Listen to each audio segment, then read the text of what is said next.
All right, so I wrote a blog, and I think this one was just nice and short because I've been writing some crappy blogs, and so I haven't been mentioning them necessarily because I'm just going through a phase where I'm thinking so much about this stuff that when I do my second draft, I want to do a blog, I want to be able to go over it like 3 times, all in one sitting, couple hours sitting or something. And the problem is every time I go over it, I want to change it so much that it just gets more and more fractured, and I come back the next day and I have to meld it down, and it's crap in the end. I believe good writing is really kind of like an improvisational thing. You get to edit it. But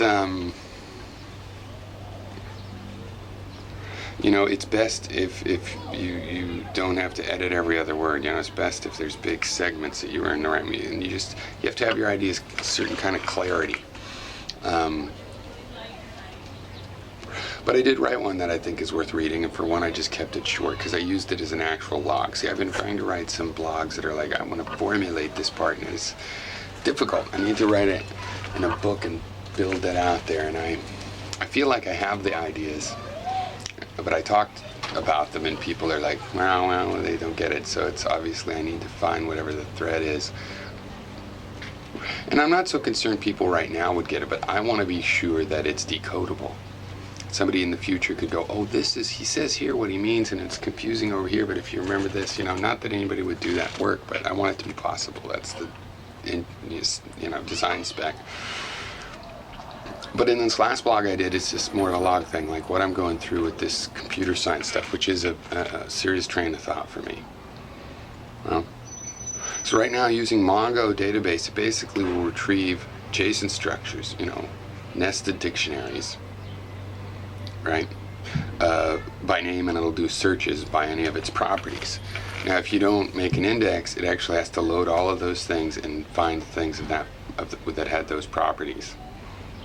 But you can create an index, and it'll have an index that it can go straight to the records. So you could have billions of records, and it'd be able to just go get the 50 you're asking for.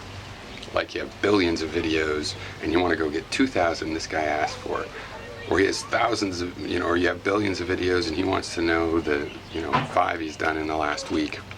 Right? MongoDB can handle all that. But then I can still keep stuff in the file system. So for example, the way it works right now with my jurisdictional clerk, or the jurisdictional control node, is when the web server uploads a video and puts a little metadata next to it, like the initial description or something, it sees that using iNotify. It's registered for that event. It sees that, and it puts it in its little database. And I was at the point of, well, how do I want to index this database for when it gets really big? Well, Mongo is the answer for that for now. And it still serves this purpose of watching that data on disk. I'm not going to put the video in the Mongo database, right? So it can do that link. Similarly, I would put in my blog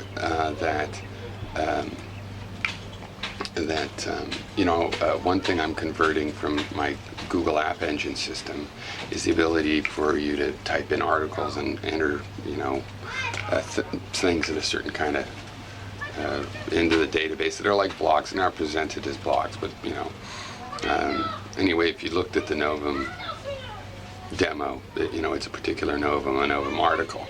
Now, I want to have that revision controlled. Well, that's a pain in an RDBMS. I have to make my own system for doing that, a series of tables and processing.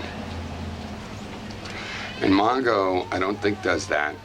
CouchDB does, and I don't want the database. I want the database to have the latest official version of what it has. But in this model, Mongo would just have the path.